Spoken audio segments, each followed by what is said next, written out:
Pastor Carlos, vem cá, pastor.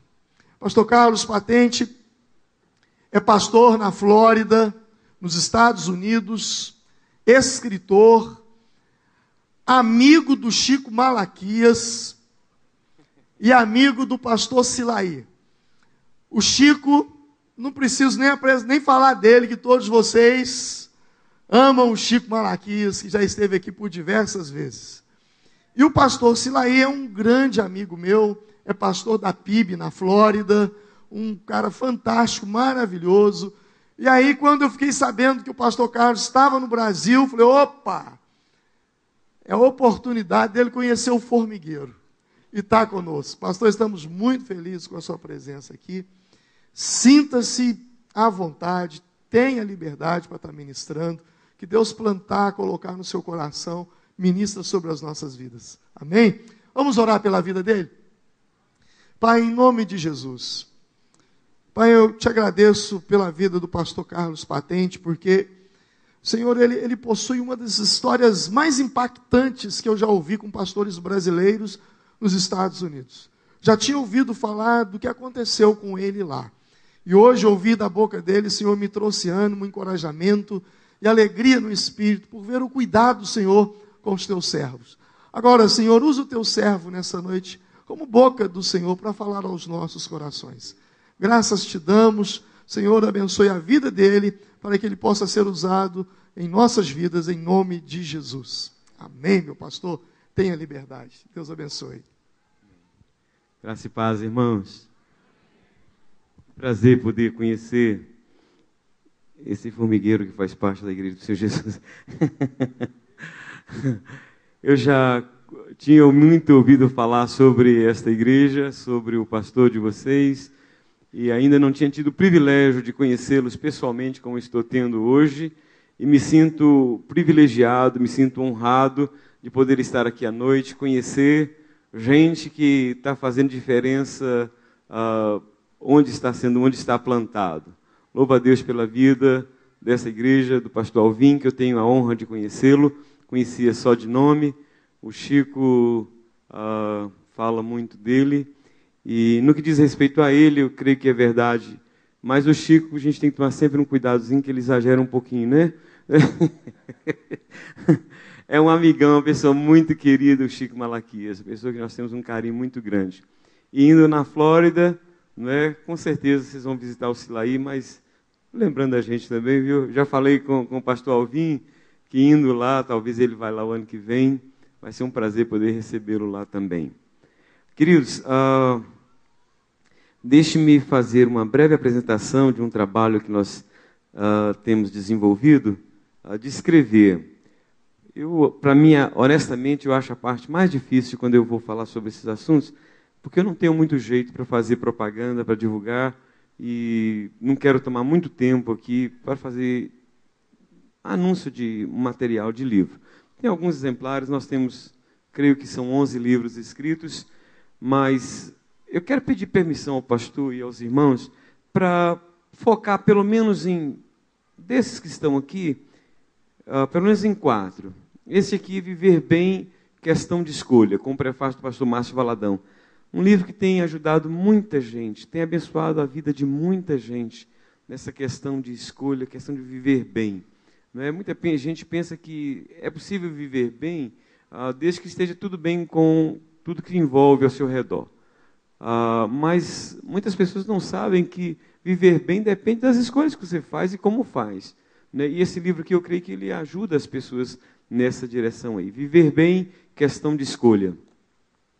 Agora, o ano passado eu me dei conta de que estaria completando 30 anos de ministério e 30 anos de vida conjugal e familiar. E eu estabeleci como alvo para o ano de 2014, no que diz respeito à área de literatura, escrever 2 livros.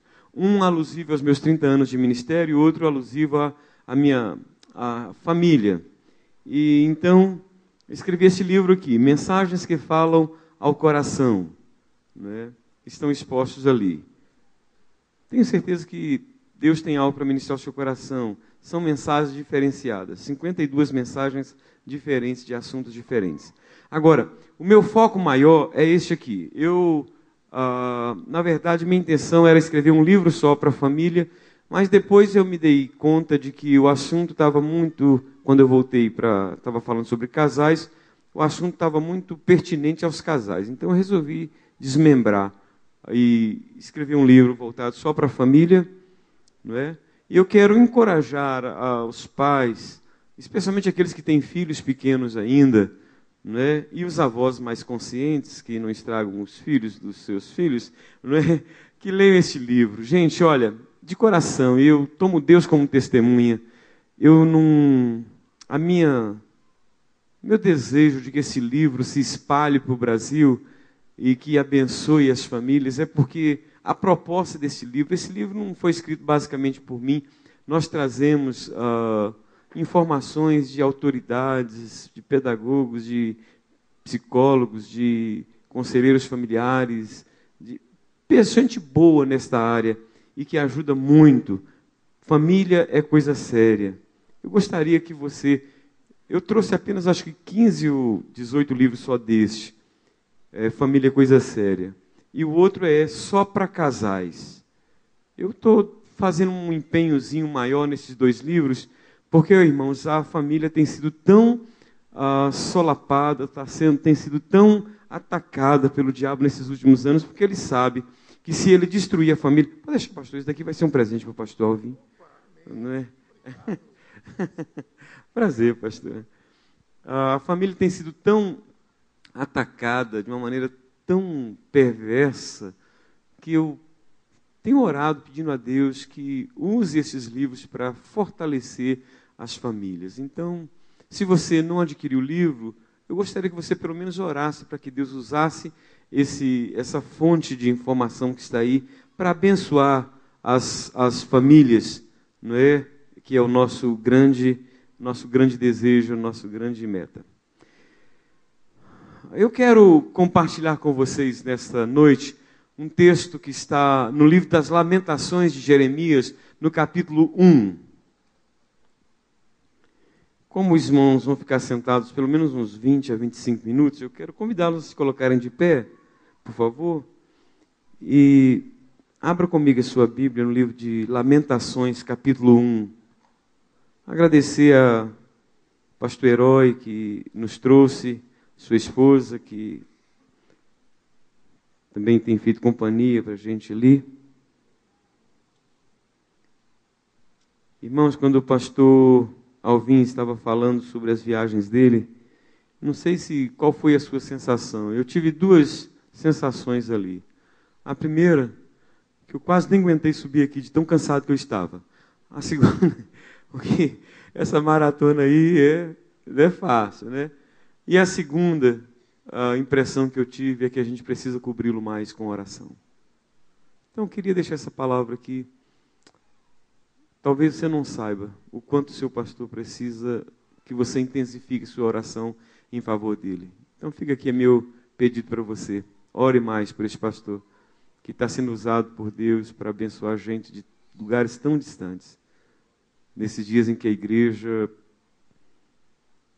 Não precisa nem comentário, né? Então Deus está precisando levantar igrejas sólidas, fortes, igrejas que não sejam motivo de escândalo, mas que sejam motivo de engrandecimento do reino de Deus. Então ore mais pelo pastor de vocês. Senhor, mais uma vez suplicamos que Tu tenhas misericórdia de nós, que Tu fales ao nosso coração, que Tu nos dês ouvidos abertos para receber a Tua palavra. Eu declaro, Senhor, que eu preciso da unção e da graça do Senhor na exposição da Tua palavra. Fala conosco, Senhor, e que não haja nenhuma resistência à ação do Teu Espírito nesta noite. Em nome de Jesus. Amém.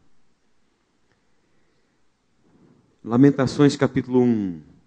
Como jaz solitária a cidade outrora populosa, tornou-se como viúva, e que foi grande entre as nações, princesa entre as províncias, ficou sujeita a trabalhos forçados, chora e chora de noite, e as suas lágrimas lhe correm pelas faces, não tem quem a console, entre todos os que a amavam, Todos os seus amigos procedem perfidamente contra ela.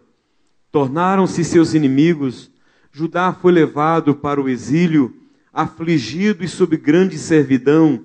Habita entre as nações, não acha descanso. Todos os seus perseguidores o apanham nas suas angústias. Os caminhos de Sião estão de luto, porque não há quem venha à reunião solene. Todas as suas portas estão desoladas, os seus sacerdotes gemem e as suas virgens estão tristes, e ela mesma se acha em amargura. Os seus adversários triunfam, os seus inimigos prosperam, porque o Senhor a afligiu por causa da multidão das suas prevaricações. Os seus filhinhos tiveram de ir para o exílio na frente do adversário. Da filha de Sião já se passou todo o esplendor. Os seus príncipes ficaram sendo como corços que não acham pasto e caminham exaustos na frente do perseguidor. Agora, nos dias da sua aflição e do seu desterro, lembra-se Jerusalém de todas as suas mais estimadas coisas que tivera dos tempos antigos, de como seu povo caíra nas mãos do adversário, não tendo ela quem a socorresse, e de como os adversários a viram e fizeram escárnio da sua queda. Jerusalém pecou gravemente, por isso se tornou repugnante. Todos os que a honravam a desprezam, porque lhe viram a nudez. Ela também geme e se retira envergonhada. A sua imundícia está nas suas saias. Ela não pensava no seu fim. Por isso caiu de modo espantoso e não tem quem a console. Vê, Senhor, a minha aflição, porque o inimigo se torna insolente. Estendeu o adversário a mão a todas as coisas mais estimadas dela, pois ela viu entrar as nações no seu santuário, acerca das quais proibiste que entrassem na tua congregação. Que Deus aplique a sua palavra ao nosso coração. Amém, queridos? Os irmãos podem assentar.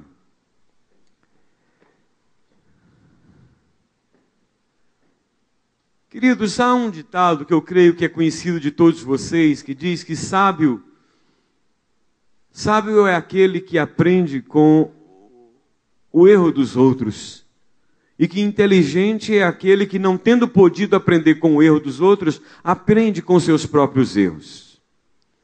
Agora, há um texto no livro de Eclesiastes, em que Salomão diz que é melhor ir à casa onde há luto do que ir à casa onde há banquete. Porque na casa onde há luto se vê o fim de todos os homens e os vivos que o levem em consideração. Se eu perguntasse aqui, sinceramente, quem seria capaz de levantar a mão entre uma festa e um velório? Onde você iria? Ou se fosse da sua preferência, se não tivesse vínculo com nenhum dos dois? Com certeza nós iríamos na festa, não é? Porque na festa é o melhor lugar para estar. Hoje, por exemplo, tem cruzeirense festejando assim à vontade, né? Oh, cruzeirense ali, parece. Então tem cruzeirense celebrando. Não sei se vai celebrar quarta-feira, mas até quarta-feira é bom celebrar, porque a gente não sabe o que vai acontecer. Entendeu? Mas por que então o sábio fala que é melhor ir à casa onde há luto do que ir na casa onde há banquete? Será que ele é desse tipo de homem que gosta que a gente vá em lugar que traz sofrimento e tristeza? Não, sabe por quê, querido? Porque quando você vai na casa onde há luto, você tem que conviver com uma realidade de que a vida ela é curta e de que mais cedo ou mais tarde você vai ser alcançado pela morte. E você começa a refletir onde você vai passar a eternidade. E este pensamento não passa na sua cabeça quando você vai numa festa. Por que eu estou trazendo este assunto?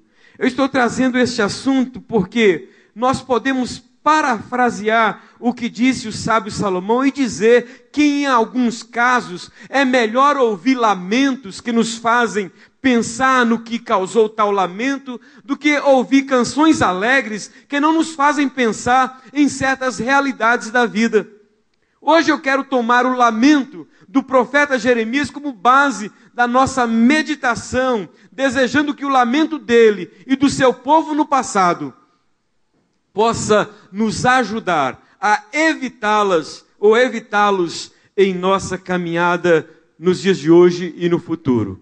Com que eu posso aprender com os lamentos de Jeremias? É sobre isso que eu quero falar nesta noite. Lições de um lamento. Lições de um lamento. O que eu aprendo nessa lamentação de Jeremias, aqui, externada no capítulo 1 do seu livro? Eu aprendo pelo menos 3 coisas. Primeiro, eu aprendo que quem não valoriza o que tem hoje, pode não desfrutar do que tem hoje amanhã.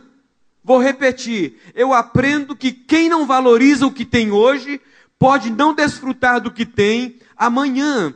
A primeira lição que aprendo aqui é que quem não valoriza o que tem hoje, pode não desfrutar do que tem amanhã. Aquela, irmãos, baseado nesses versículos 1 a 4, que você pode voltar os seus olhos para esse texto, e você vai descobrir essas verdades que eu vou destacar agora. Aquela que antes era populosa, agora estava deserta e solitária. Aquela que antes vivia em família, agora vivia como se fosse uma viúva. Aquela que antes era grande entre as nações, considerada a princesa das províncias, agora vivia como escrava. Aquela que antes sorria de prazer, agora chorava de desgosto. Aquela que antes consolava os desconsolados, agora não tinha quem a consolasse. Aquela que antes tinha gente com sobra em suas reuniões solenes, agora não tinha quem as frequentasse. Aquela que antes era próspera, agora via os seus inimigos prosperarem enquanto ela fracassava.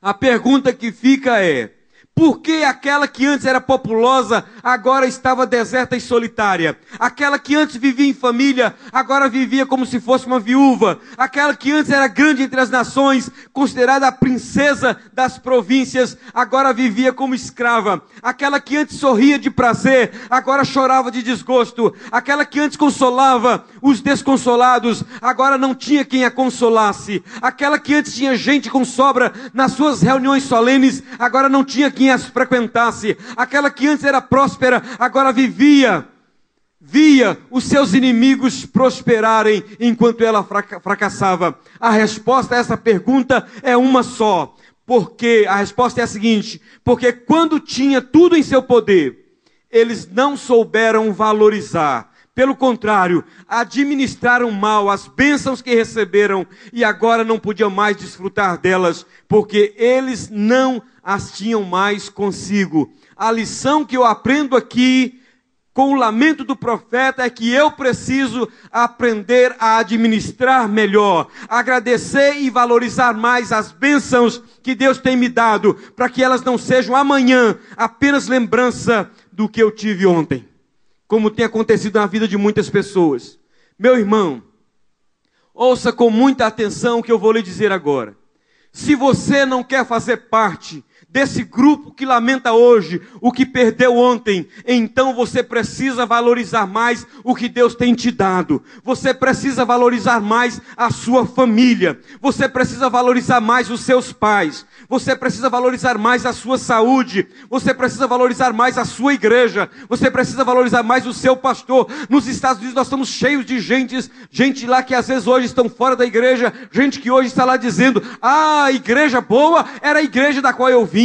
Pastor bom era aquele pastor que ficou lá. Aquilo que era pastor, aquilo era homem que preocupava com as nossas vidas. Mas quando você estava lá, você não soube valorizá-lo, você não o amou, você não valorizou a sua igreja. Mas agora que você a perdeu, você a valoriza. Então valorize hoje o que você tem, o que Deus tem colocado nas suas mãos. Não espere os seus pais morrerem para vocês os valorizarem hoje. Não espere os seus pais morrerem para vocês colocarem flores no seu túmulo. Beije-os agora. Você pode não ter o pai que você desejava, mas é o pai que você tem, é a mãe que você tem. Então ame-os agora de todo o seu coração. para que você não precise depois ficar lamentando e construindo túmulos bonitos. Quem é que se interessa por túmulos bonitos? Eu não quero, já falei com os meus filhos, eu quero o meu túmulo mais simples possível. O mais simples possível. Mas eu quero ter os filhos mais dedicados que eu possa ter. Filhos que me amem e que demonstrem com vida prática que me amem. Filhos que amam o pai são filhos que honram seus pais. Esse negócio de amor que não é demonstrado em atitude, em honra, em respeito, em obediência, não é amor. Então valorize mais o seu pastor, valorize mais o seu trabalho, valorize mais as suas verdadeiras amizades. Ó, queridos, eu não sou esse negócio, se você me perguntar, pastor, quantos amigos você tem no Facebook? Eu disse, olha, irmãos, eu tenho não sei quantos, eu sei que eu tenho mais de 1000. E às vezes a pessoa fala, uau, que esse pastor está feito, mais de 1000 amigos. Irmãos, isso é só a expressão que é usada, porque na verdade não tem ninguém que tenha mais do que uns poucos amigos aí que cabem em 1 ou 2 mãos, dedos das mãos, talvez no máximo. Amigos, como diz aquele poeta, se não ofender aqui os irmãos, é coisa para guardar aqui, ó, no peito, é cuidar bem deles.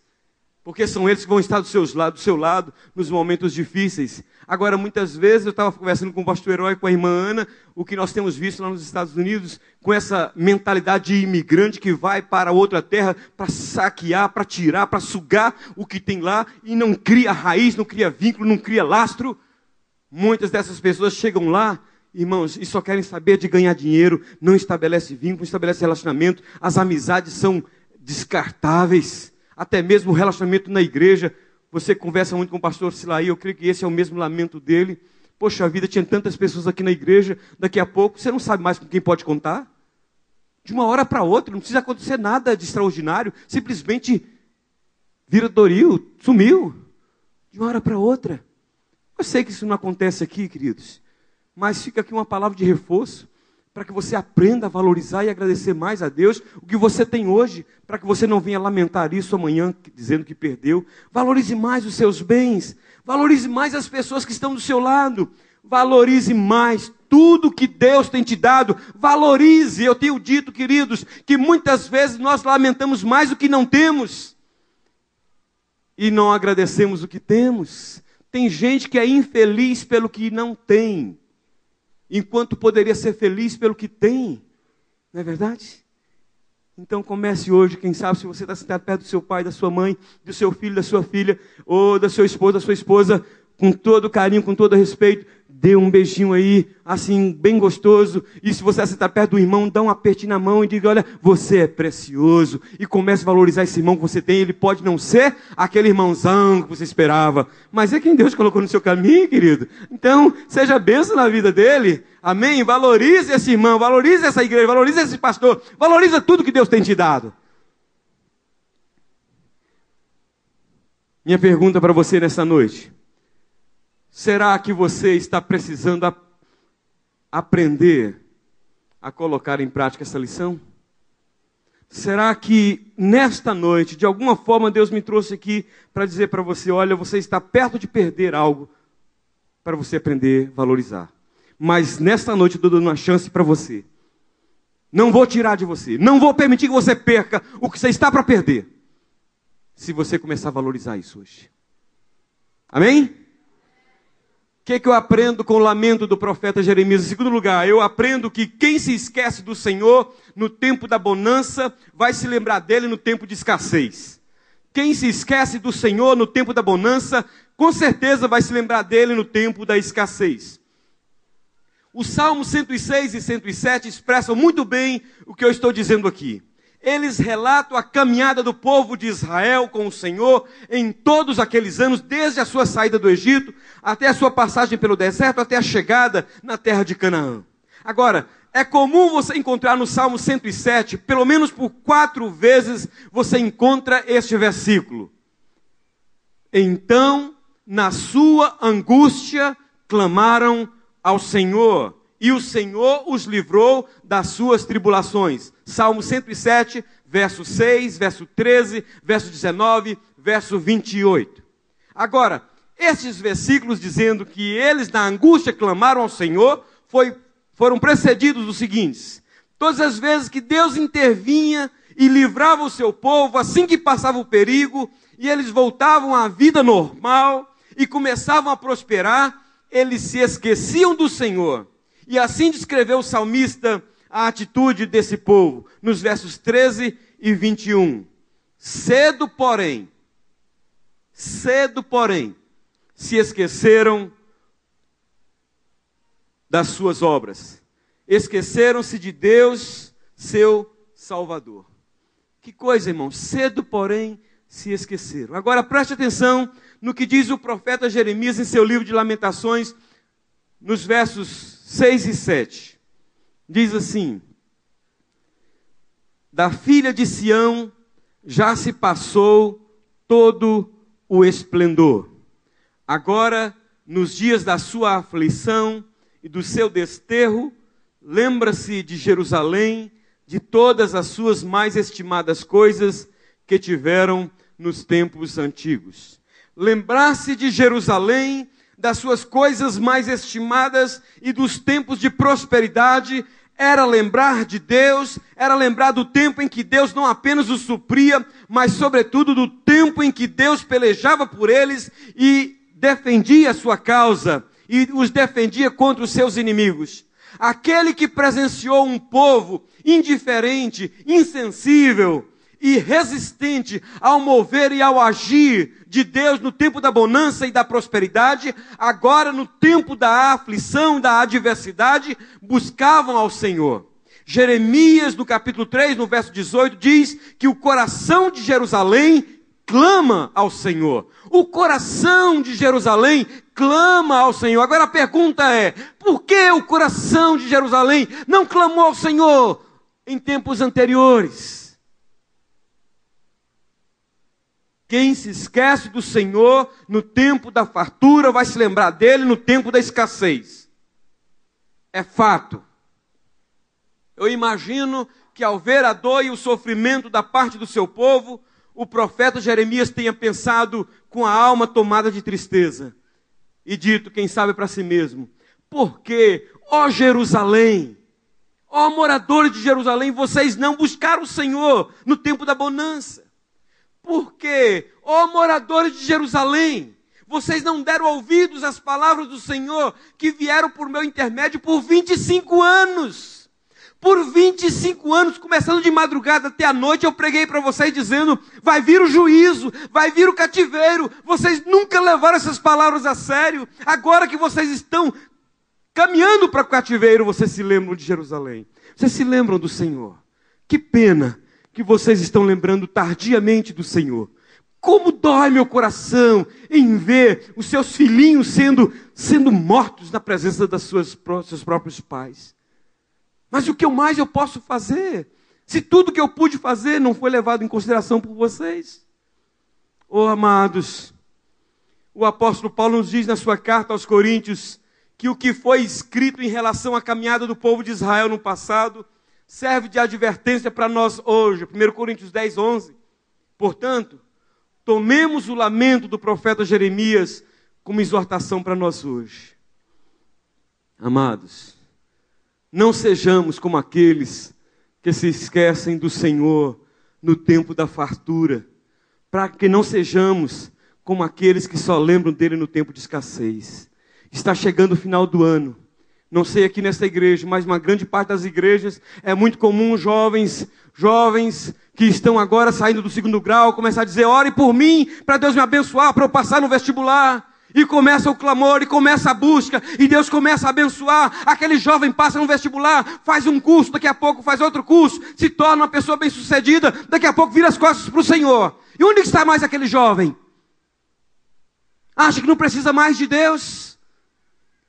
Acha que não precisa mais de Deus? Eu não sei quanto aqui, porque eu não conheço ninguém, mas é possível que tenha aqui empresários que nos tempos de vaca magra clamaram ao Senhor, colocaram seus nomes aqui na campanha de oração, clamando ao Senhor, Deus me abençoa, Deus me prospera. E Deus então tira você daquela oficinazinha de fundo de quintal e coloca você numa grande oficina, numa empresa grande. Mas antes você era ainda leal ao Senhor. Você ainda trazia os seus dízimos, que correspondia de fato os 10%. Mas agora Deus está te prosperando, e você então está ganhando muito dinheiro, e agora a usura, a ganância, o espírito de mamon tem entrado na sua vida, e você diz, com esse dízimo, dá para eu pagar uma prestação, dá para eu colocar mais alguma coisa na minha casa. Não deixe o diabo roubar a sua bênção, meu querido. Aquele que não se lembra do Senhor, no tempo de bonança, de prosperidade, com certeza vai se lembrar dele no tempo de escassez. Há uma passagem no segundo livro das Crônicas, na primeira eu não me recordo bem, me fala do filho de Salomão, um homem chamado Roboão.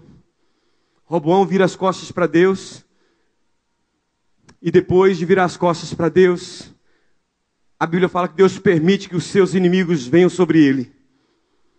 E ele então começa a clamar ao Senhor. E o profeta então vai atender, vai em busca do rei, e Deus diz assim para o profeta, deixe por um tempo, para que ele saiba a diferença entre servir a mim e servir aos seus inimigos. Oh, irmãos, eu temo que Deus um dia diga para mim, vou deixar o Carlos ficar na mão dos seus inimigos por um tempo, para ele saber a diferença entre o que é servir a mim e os seus inimigos. Oh Deus, que o Senhor me livre de ter um coração assim, que se esquece do Senhor no tempo da bonança e da prosperidade. E que Deus te livre também, meu querido. Talvez você veio aqui hoje precisando ouvir esta palavra, porque você está a um passo de virar as costas para Deus, de afastar-se do Senhor, porque você agora está próspero. Você agora está um homem e uma mulher bem-sucedida. Mas não se esqueça dessa palavra. Quem se esquece do Senhor no tempo da bonança, vai se lembrar dele no tempo tempestuoso. Vamos adiante, queridos. Qual outra lição que eu posso aprender aqui desse lamento do profeta Jeremias? Terceira lição que eu aprendo aqui é que quem começa uma caminhada sem pensar no seu fim, pode ter o fim que não pensava começar. Vou repetir. Quem começa uma caminhada sem pensar no seu fim, pode ter o fim que não pensava começar. O profeta Jeremias faz questão de dizer que o povo se envolveu e deixou ser envolvido pelo pecado, sem pensar no fim que poderia levá-lo. Olha o verso 9, por favor. Diz assim, a sua imundícia está nas suas saias. Ela não pensava no seu fim, por isso caiu de modo espantoso, e não tem quem a console. Ela não pensava no seu fim. Irmãos, a julgar por esse texto, parece que o profeta Jeremias ficou surpreso não com a queda do povo, porque ele sabia que isso iria acontecer, mas parece que ele fica surpreso com o modo com que esse povo caiu. É por isso que ele usa a expressão de espanto.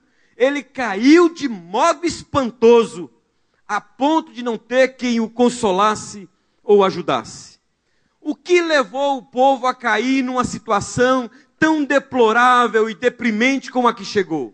O que o levou a chegar onde chegou, irmãos? É a mesma coisa que tem levado muitos ao fundo do poço.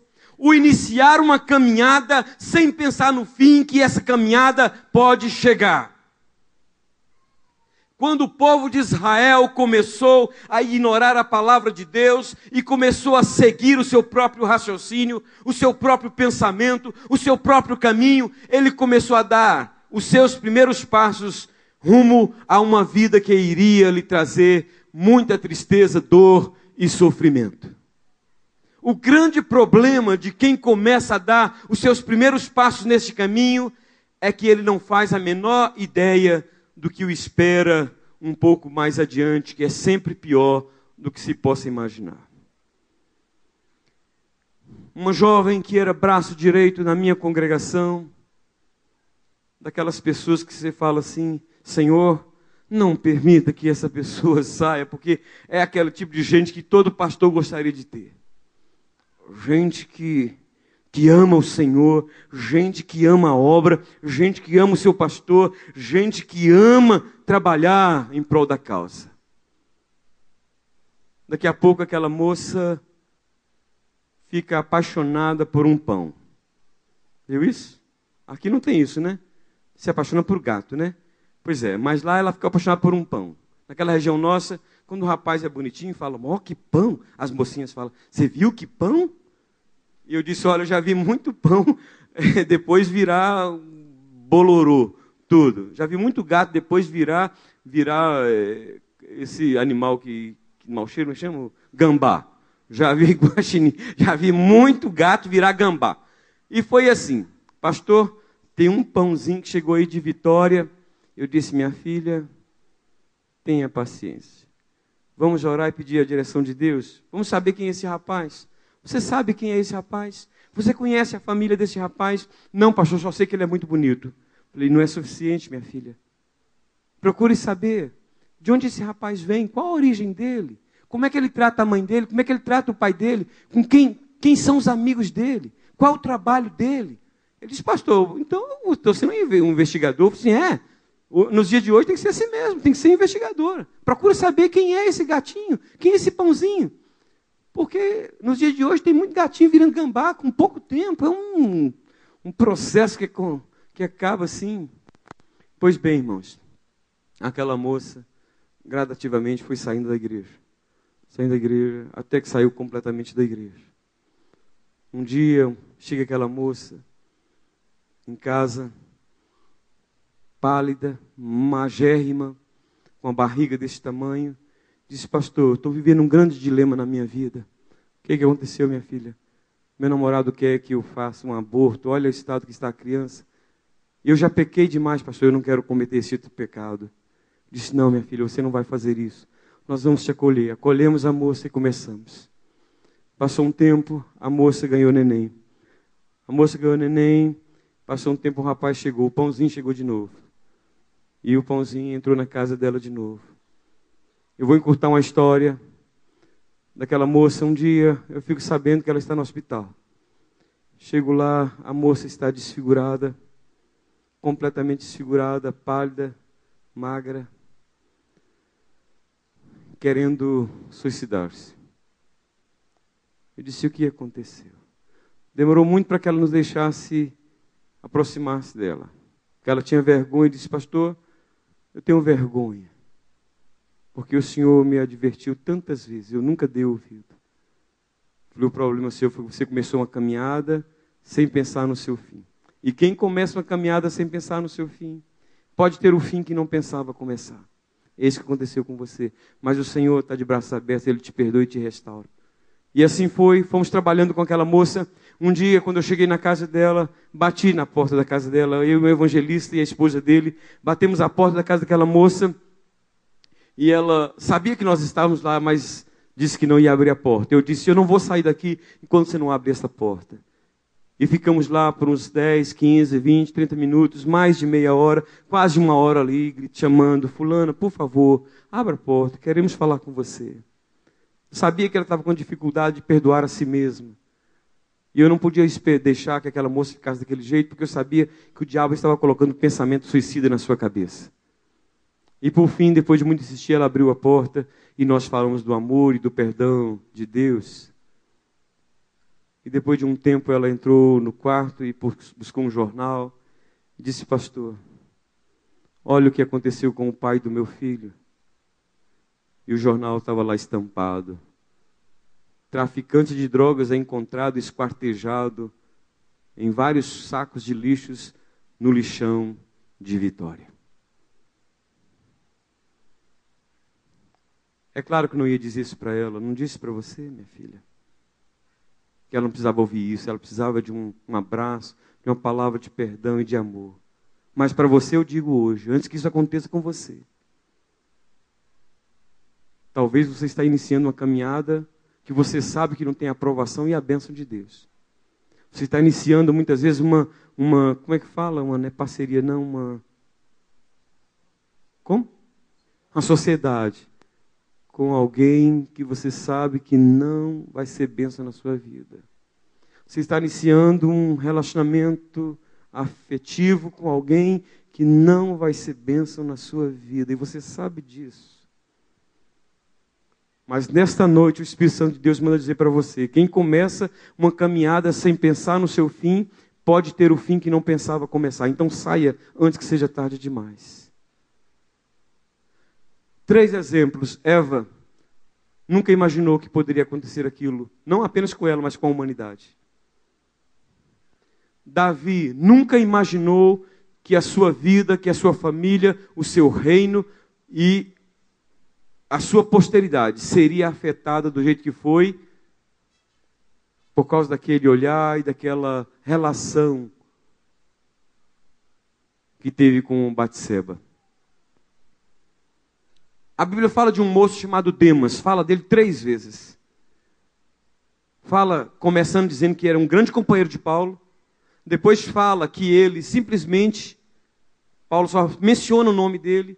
A 3ª vez que Paulo vai mencionar o nome dele, vai dizer, Demas me abandonou por ter amado o presente século.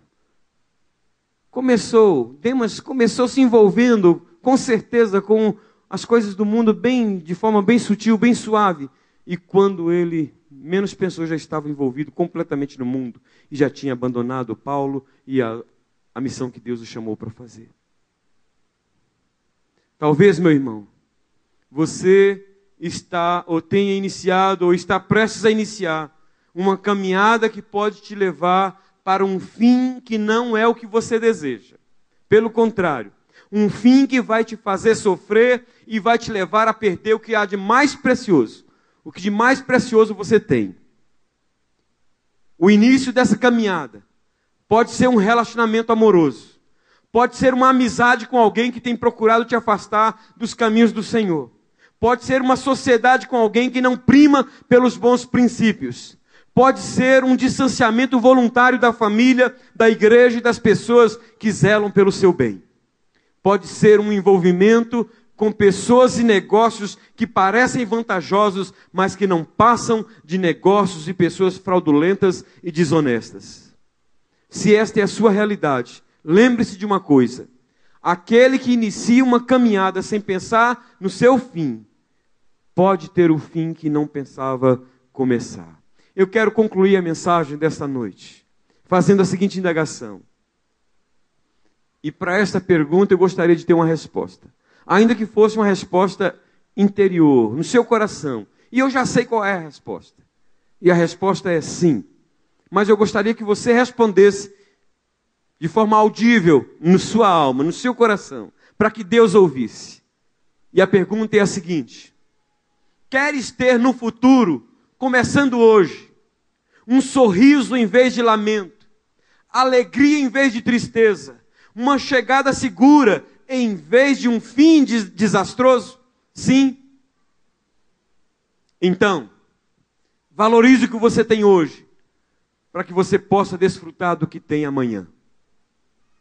Lembre-se do Senhor em todo o tempo, e não serás como aqueles que se lembram do Senhor no tempo de escassez. E por fim, antes de começar uma caminhada, pense no fim que esse caminho pode te levar, para que você não seja surpreendido com um fim que você não pensava ter.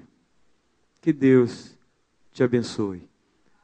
Abençoe cada um de nós, para que esses lamentos possam servir de exortação, despertamento para cada um de nós nesta noite. Amém? Ó Senhor, eu quero orar por cada um dos meus irmãos que está aqui, ou daqueles que estão nos ouvindo, ou que nos ouvirão depois, através de DVDs ou de outra forma, da internet, para que o Senhor possa aplicar, ó Deus, esta palavra ao nosso coração. Que o Senhor possa usar este lamento de Jeremias como advertência para cada um de nós, para que depois não venhamos ter estes mesmos lamentos. Que os lamentos de Jeremias hoje possam nos levar, Senhor, a ter uma postura diferente de vida, para que em vez de lamento amanhã, tenhamos alegria e gratidão no coração pelo que o Senhor tem nos abençoado e nos dado.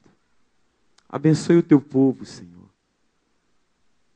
Se há alguém aqui, ó Deus, que se enquadra dentro de uma dessas questões que foram levantadas, e que o teu Espírito nesta noite está destacando aqui, um ou outro, ou alguns aqui, ó Deus, que esta voz continue se reverberando, não apenas agora, mas depois que nós saímos daqui, para que produza o efeito desejado, para a glória do teu nome, em nome de Jesus.